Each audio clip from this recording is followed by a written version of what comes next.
So, as promised, here I am to cover Real Housewives of New York, the reboot season, episode 1, season 14, to be exact. Now, a lot of you may not know this, but I was raised in New York.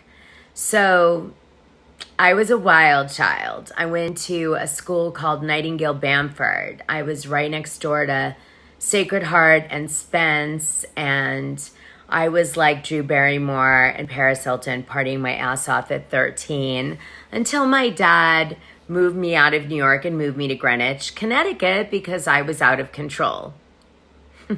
Big shocker. Anyway, it makes me really warm and fuzzy towards the New York franchise, but I didn't really relate with the original cast, and so I was excited to see if maybe I relate better with this cast. And I did do deep dives on all the women, even the one that quit.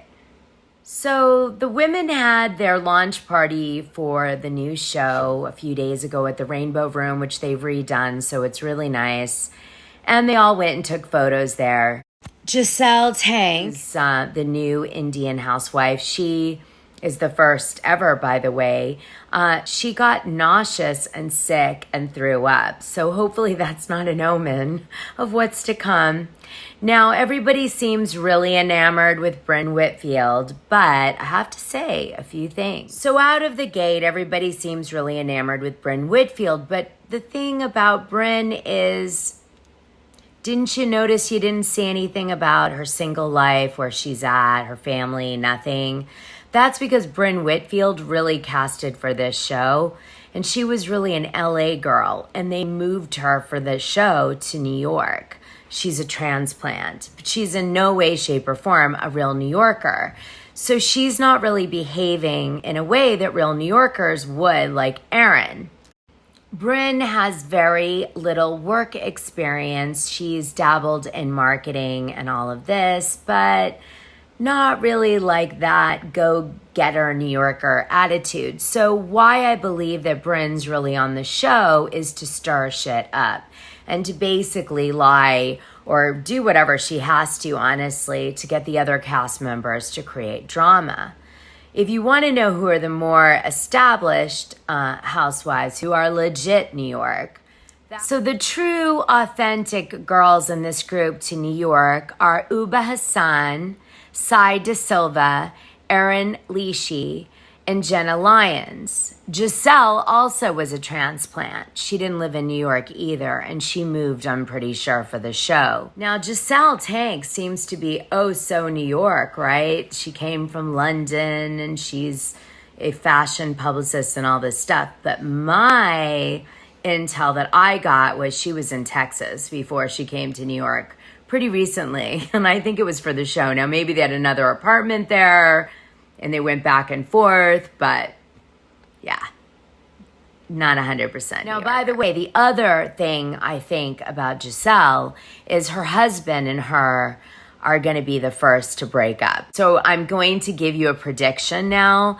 and that is that Giselle and her husband aren't going to make it through this process. Now, just because those women are being authentic about being true New Yorkers doesn't mean they're being authentic about everything else. The ones that are left. Who do we have left? Well, there's Ubah Hassan, and she was one of my favorites until I found out that she wasn't going to really be herself on the show and instead was going to follow the coaching of Chanel Ayan. Yes, Real Housewives of Dubai, Chanel Ayan, and you're probably already seeing the similarities. Who is also associated with Somalia, which so is Ubah. Was going to coach her on being like this sort of Chanel Ayan carbon copy, which I guess is sort of making, pretending she loves bananas and all this stuff, and kind of going into a character that the fans have already sort of embraced in Real Housewives of Dubai. But this is not actually the Ubah Hassan who she really is. And she's an amazing woman if she just would cut the crap and stop being like Chanel Ayan. Now, Sai has a different thing, which is she's just moved into the house that we're watching on the show, okay? Which is probably why she keeps saying to everybody, this is your house. Don't you know where it is? Or, don't you think you can come in? She said it a few times. She said it to her daughter about the glasses. She was like, Mom, where do you want me to put the glasses? And she's like, you live here, don't you? And then the husband was like, can I come in? And she's like, you live here, don't you? But I'm not sure they've really totally adjusted to living there because it's a new house that they are in. And, he's retired, but not exactly in the way that everybody thinks. That said, Sai is a fashion influencer. She has a YouTube and she has had a blog site that was long before the show. So I hope this gives her a platform to really show her stuff. And so far, I think she's being pretty true blue to herself, except maybe on the success side of everything and how rich she's depicting everything to be, how rich she's depicting herself and her husband to be. So this came out a few days ago. Real Housewives of New York City reboot struggles with Jenna Lyons' offbeat energy, and then they give a review and they kind of dump on Jenna. Jenna is actually being herself. She is a unique character, and I think it's awesome, and I don't want to see the stereotypical bubblegum bullshit we've been fed for the last few years. So please don't make Jenna Lyons feel bad about being who she is, variety, because we finally have something unique on the show. In addition to that, Jenna Lyons had a really rough ride. They haven't gotten into the dark side of what she went through with J. Crew.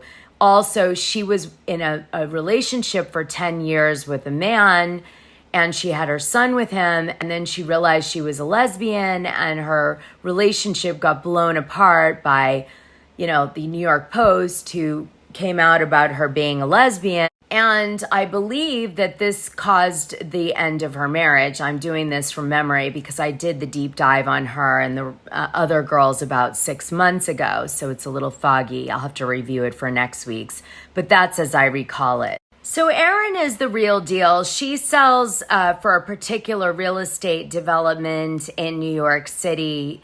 And she's, very devout in her Judaism, and she practices with her husband and all this stuff. This has been on her social media for a long time. To me, she is a real, representative of a New Yorker, and I really appreciate her character on the show so far. She's also very fearless, which is nice. She recently admitted, I guess, because Brynn is going to flirt with her husband and maybe he's flirting back, I don't know, that her husband and her do flirt sometimes when they go out on the town because they've been married for a long time and they just want to see what it's like. They both know they still have it. Her husband and her, are very successful financially. She even sells real estate in the Hamptons. Anyway, really liking Erin.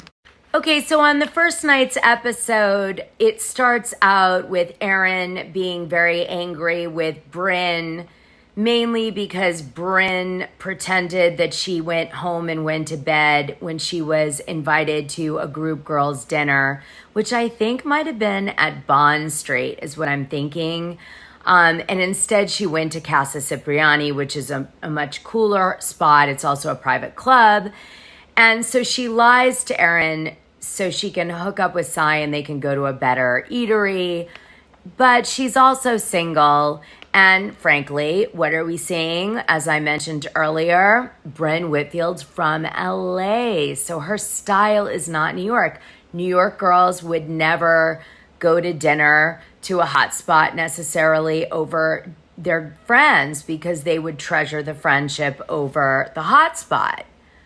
Let me show you my best friend from New York. So I have two best friends from New York. One is Amy and the other is Ola. This is Ola. And Amy I've known since I was in 5th grade in New York City. And Ola I've known since I was 14. And we were girls on the town. This was taken at a party we went to for a movie, Teenage Paparazzo. We were at a movie premiere together. But the idea is New York girls never let their girlfriends down, not for a dumb restaurant. And they're friends for life, baby. By the way, that picture was not taken when we were teenagers. I'm just saying. We were in our 30s. So right there, I was like, okay, come on now. Producers, are any of you from New York, I'm wondering? I could have thought of a way better conflict than what they came up with. Let's just put it that way. But anyway, so Erin's pissed that Brynn took off to this better restaurant and didn't want to go to the old school restaurant that wasn't the hot spot anymore with Sai. And so Erin is rubbed wrong on that front. She kind of takes the old school New Yorker viewpoint. Brynn Whitfield takes the cutesy viewpoint. By the way, Brynn is a very well-established influencer, and she knows all the catchphrases, and you know, she's dialed into that whole thing. So she's going to be using that all the time in her confessionals and stuff. Just get ready, more shamazing to come. And we get over that one pretty quickly. But then Brynn basically exaggerates a story that Erin told her that Sai was looking down on her for her cheese or eating cheese or something. And so Brynn decides to tell all the girls that Erin's pissed about a cheese platter and shares that Sai needs to watch out because now Erin's mad at her because she was looking down on her cheese. And Sai's like, what are you talking about? I ate the cheese. I didn't do that. So it was like kind of all bullshit. Gives a whole new meaning to cutting the cheese, doesn't it?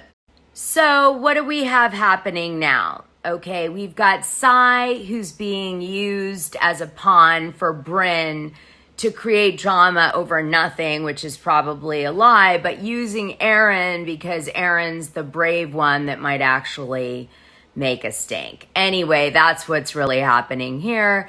And then we see the other women, and they do have interesting lives. Like Giselle is a publicist with a beautiful mom and a gorgeous apartment, and you know, she's a publicist in fashion. Actually, her wedding was covered in, it was Vanity Fair or Vogue. Anyway, the point is, you know, we see these other women more from their interesting life perspective versus like creating drama on the show this soon.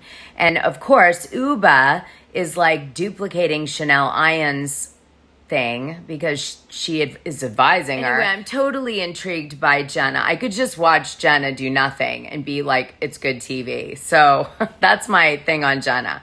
Loved her closet, loved her weird apartment, loved her chair that the cushion fell through, which I'm pretty sure is so she could like get naughty with some girl. You know what I'm saying? I thought that. But like, also, how cool is Jenna? If some girls went into my closet, if Brynn like went into my closet with that other girl, Erin, and took my clothes out, my Valentino, did you know? I would destroy them. First of all, that's the rudest thing. It's not like, I'd be like, are you ladies out of your mind? Get the hell out of my shoes with your feet and my gorgeous, and stretching my shoes and my clothes. I would have shit. Yeah. No, that would have been the tipping point for me. Get the hell out of my house. She's got a high tolerance level, that Jenna. So I just want to say that the origins of khaki are, you know, this is what khaki looks like generally, the color and the style. But the thing is, khaki actually means excrement or shitty. Or literally, let me show you. Khaki means shit in German. Khaki is shitty. Look up khaki's definition with the different spelling. It's like excrement, dirty, worthless, or contemptible. So I'm thinking we could leave khaki behind. Yeah, that's what I'm thinking. I would have worn black too to that party. All right, you guys. So what do you think of the Real Housewives of New York episode 1? I don't want to spill too much tea in this because then you won't watch week after week with me because I am going to cover it every single week. And I will spill more and more of the stuff that I know about these ladies. But in the meantime, what did you think of Real Housewives of New York, season 14, episode 1? You now know a little more about these women. Are you still in love with Brynn and her shtick? What did you think? Do you see some of the tea that I've spilled reflected in the characters on the show and how they're behaving?